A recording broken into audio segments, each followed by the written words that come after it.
tonight on that trick play. He backs up, fields from the 4. Can he find room? Down the left side he goes. Grant, look at him go. Again down the sideline. Does he stay in bounds all the way? He will. 97. He barely got that pass off. Burrow throwing the other way. Corner. Caught. Jamar Chase. Touchdown. Ambry Thomas going to run a slant and going to run a go against the Bills defense all year. And here he is on 3rd and 3 from the pocket. Connecting. As Perriman taking it all the way for the win.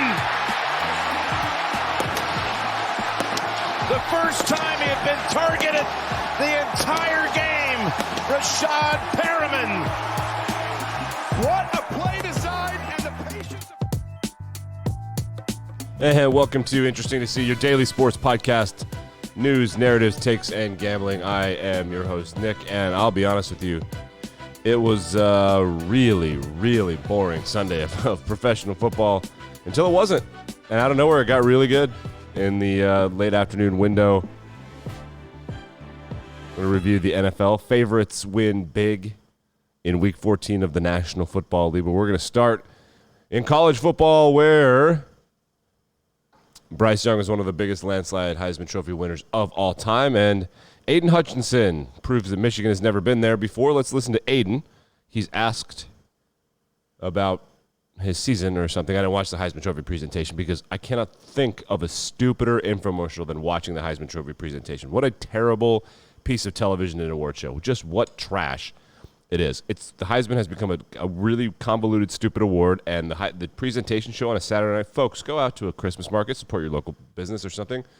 God, but he did say this. This is what Twitter is for, and I'm going to play it for you. So here is Aiden Hutchinson, who's the defensive end for Michigan, and your token defensive player per Heisman Trophy rules. There must be someone that we pretend is going to win it, perhaps, but absolutely will not. And this is what he said to Desmond Howard. And remember, Kirk Herbstreit's on the TV. Desmond Howard went to Michigan, and C.J. Stroud, who he just beat, Aiden Hutchinson just beat him a couple weeks ago, even though Stroud was the best player on the field. Let's listen to what he had to say on camera. You know, the main mission was to come back, was to beat Ohio State and win a Big Ten championship. And Hey, Kenny, I'm glad you're in between them. That's good. And you know, please stay there. Better than his offensive line. I don't know. I think that little brother has declared itself. I think that Michigan, little brother. Okay, let's go to pro football, where there were two enormous stories coming out of NFL Sunday. The highlights that you heard, Bills, Bucks, overtime game, epic comeback, falls short in overtime. Bengals, Niners, epic comeback, falls short in overtime. And Sunday Night Football, the Bears scored like 24 points. It was the highest scoring quarter, I think, in NFL history. I'm going to have to Google that, but I'm quite certain it was one of the highest scoring quarters in NFL history. There were 44 points. Is that even right? I don't know. It's like 43 or 44 points. It was a crazy quarter. And then the Bears fall flat, and they can't finish the job. Justin Fields, not a bust. He just doesn't look super good right now. There were some plays there to be made, and he kind of panicked. This quarterback class actually looks like they all might possibly suck, except for Mac Jones. Okay, so we'll get to the games. Those are the highlights. Green Bay, Chicago had a punt return. That's what that highlight was. A walk-off touchdown for Tampa, and a huge, huge game-tying drive by Joe Burrow. But those are not the big stories coming out of Sunday. Heading into Sunday, there were two major stories. The first major story was a travesty, an absolute travesty. The Dallas Cowboys flew their own benches to the sideline for the Washington football team. Now, why did they do that? Because they heard, and this is alleged, they had heard a rumor from an opposing team that Washington had played recently that the benches stopped working. Now, those benches for those players are heated because it's cold. It's December, and this is the NFL. There's like a ton of money. Those benches, you can see them right there, they're heated. And apparently they hadn't been working in Washington, sort of like the sewage and the drainage at that stadium. So Washington flew in their own benches, and man, Twitter lost their minds. Like, what an egregious thing that Jerry Jones would fly in benches. Yeah, why would a billionaire make things more comfortable for the thing that he cares about? Washington was in the process of shit-stomping, or Dallas was in the process of shit-stomping Washington, but then Washington kind of had a garbage time comeback. Taylor Heineke looked like garbage. Final score of the game, 27-20. I think it was 24-0 at halftime. First window of NFL football this weekend was there was one game within one score in the second half, and that was Panthers-Falcons. So Cowboys flew their benches. People lost their minds. The second big story is actually really great. It's not great. It's awful. So do you remember when the NFL season started and the first big travesty that everybody glommed onto was Urban Meyer, and then some really crazy stuff happened with like the whole St. Louis thing, and then all of the John Gruden stuff came out and people were fired, and he resigned, and all this stuff happened. Well, turns out Urban Meyer didn't just go away. He's still been Urban Meyering. So this is a report. Here's a screenshot from Mike Garafolo of the NFL. I don't know who reported this. Someone did. I think it's from the NFL, like their own media mouthpiece. I'll try to bring up the quote here for you. Let's see if it fits on the screen. And go. It sort of fits. I'll just go back to Twitter just for you guys then. So really, really fun. During a staff meeting, Urban Meyer delivered a biting message that he's a winner and his assistant coaches are losers. This is according to several people informed of the contents of the meeting, challenging each coach individually to explain when they've ever won and forcing them to defend their resumes. Marvin Jones was so mad at Urban Meyer, he literally got in his car and left practice.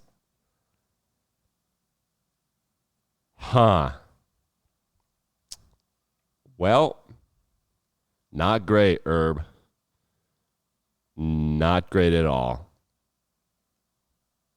Man, Urban Meyer. I said on a TikTok this year that Urban Meyer would be the first coach fired, and like, come on. And then I was like, I digress. He'll fake a medical condition and quit. Joe Judge will be the first coach fired, and I'm still looking pretty good. Let's move on to old Joe Judge and the San Diego Superchargers. The internet broke with a Joe Herbert throw. Looked pretty good. It looked very much like Josh Allen, Patrick Mahomes, Matthew Stafford, Aaron Rodgers throws, but everyone says it's like the greatest throw they've ever seen, depending on how their fantasy season is going and depending on what their takes had been preseason. It was the greatest throw that any of us had ever seen, essentially. I'm going to bring it up here, and we're going to avoid this Twitter ad from the NFL, which, like, you really need to sell ads right now? That's really, like, you really need to sell ads? The NFL does? Who's this ad even for? God, get out of here. All right, there it is, Twitter. So watch this throw. He's rolling to his right. He's at his own 35. Hucks it. Really great throw, and it lands about a yard into the end zone for a huge touchdown right on the money. The Chargers annihilate the Giants, who are sad. They're sad. They faked a punt, and the fake punt was awful. They just let the punter throw. He was trying to throw a back shoulder fade to a guy on the outside from their own territory. Just really desperate, sad shit from the New York Football Giants. Let's look at the results of the weekend.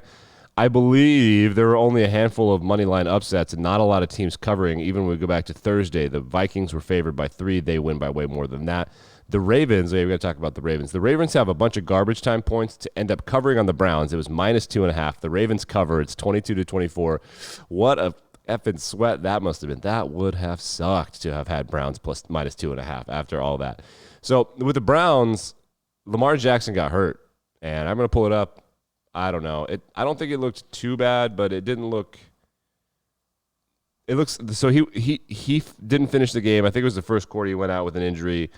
It was a sprained ankle. It could be a high ankle sprain, I suppose. I think they were probably scared about Achilles, but those are usually non-contact injuries. He got rolled up on. It just looks like a high ankle sprain to me. We'll see how he does coming back. Tyler Huntley, the former University of Utah quarterback, he filled in. And he played okay. He looks like he's going to be – I think Tyler Huntley might have a nice little career as a backup quarterback. We shall see. But the Ravens, regardless, end up covering in garbage time. Looking at other stuff, the Chiefs annihilate the Raiders in a game that I forgot happened. 48-9. That's sad. -10.5 was the spread. Yeah, Chiefs cover that easily. The Washington football team was favored by 1.5. And then that's where it opened, and then it became Cowboys -6.5. The Cowboys cover that spread. The favorites win again. Huge win for the Dallas Cowboys. The Panthers opened at -3.5 and then went to -2.5. The Falcons win outright. Saints cruise past the Jets. And there are things I'm listening to on podcasts and seeing online that Zach Wilson, the Jets might be ready to move on from Zach Wilson. And with Matt Corral in the draft, the Ole Miss quarterback, and the Jets having already drafted Elijah Moore from Ole Miss, who looks like a star, and you look around the league at Jalen Hurts, former Alabama quarterback, and Devontae Smith, former Alabama receiver, and Tua Tagovailoa, former Alabama quarterback, and Jalen Waddle, former Alabama receiver, and Jamar Chase, former LSU wide receiver, and Joe Burrow, former LSU quarterback. That formula works really well. So I think that, the Jets might already move on. The Titans were favored by 6. They shut the Jags out 20-0 in a pathetic showing. Trevor Lawrence, I think, we should probably look it up just for the sake of accuracy, but I think that he threw like 3 picks. I saw on the internet it was bad. 4. 24 for 40, 221 yards, and 4 picks. Yiggity yikes. It'd be a good day to fire some guys, I think. The Seahawks, they cruise past the Texans. Texans put up a fight, but they really want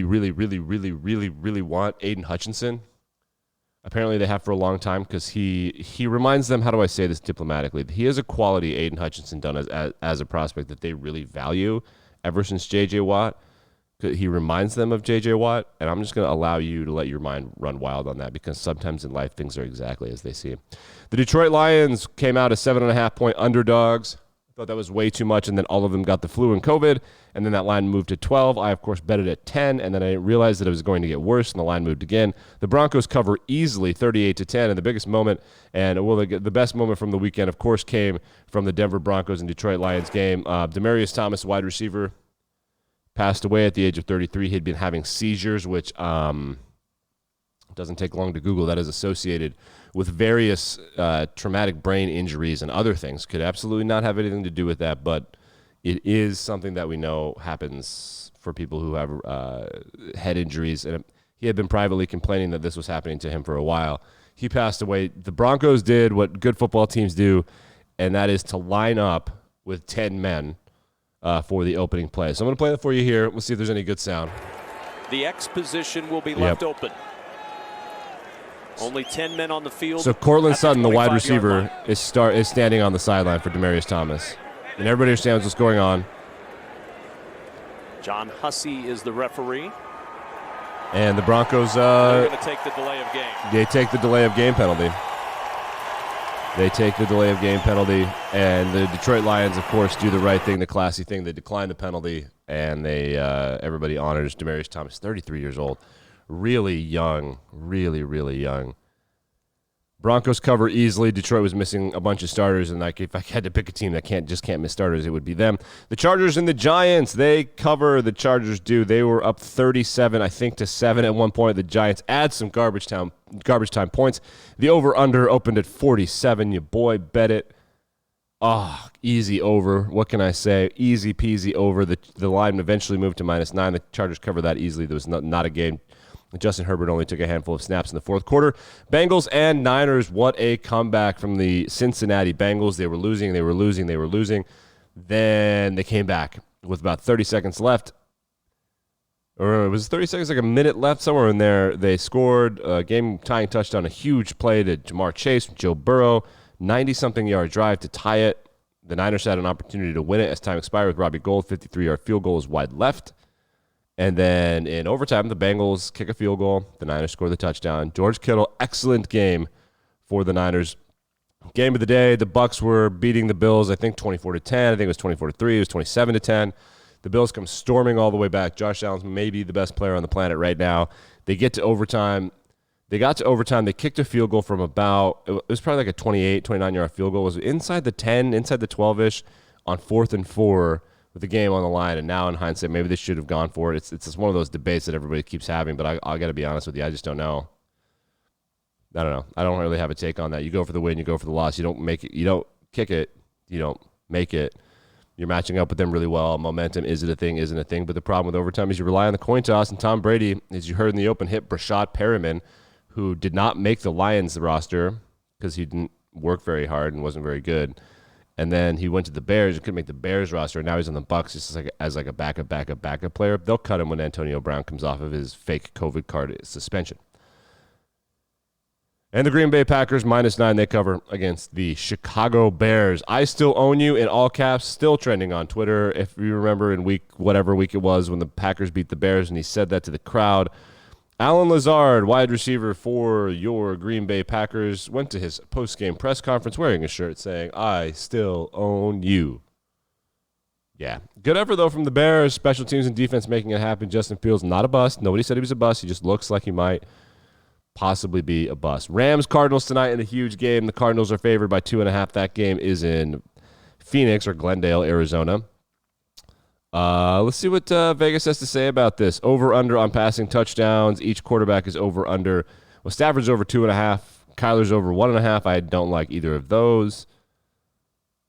Kyler Murray over 265 passing yards. Matthew Stafford over 285. I don't like either of those. I think Vegas got that exactly right. The total is 51 points, -2.5. Okay, Cardinals -2.5. So Vegas thinks that. So 50 divided by 2 is 26. 25. 25.5. -2.5, -1.5 is 24 to 27. Vegas thinks that Arizona is going to win 28-25-ish. That's about what they think. Yes, that sounds right. 28 plus 3, no, 20, 27-25. Yeah, somewhere like 27-25 is what they're. I'm going to give up on this now. That's about it because the total and the spread don't exactly light up. It makes me think that the total there might be some juice there. Rams are +115 to win outright. That's not a lot of juice. You can see right there on the screen. I don't know about that. All right, let's do some Army-Navy and get out of here on a Monday. Navy, three-win team. They beat Army. There was a big fake punt. Apparently, Army can call fake punts with no one on the team knowing. So I think that what happened was a direct snap to the upback.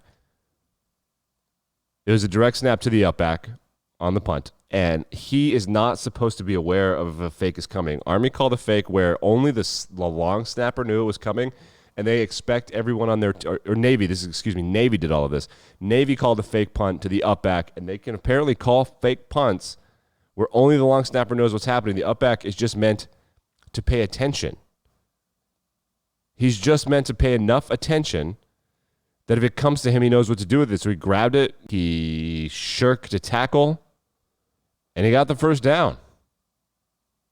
My goodness, what a way to end Army-Navy. That was to get a first down on a key field goal winning drive. Army, after having a good year, they lose to Navy. The Navy midshipmen, 4-8 on the season. The Army Black Knights, 8-4. Bowl season kicks off this Friday. I will be out of town this week. I will try my best to do a show. We shall see if that is even possible on Thursday. I might not do a show on Thursday. We're going to find out together. Like, rate, review, subscribe. We'll be back and better than ever tomorrow morning.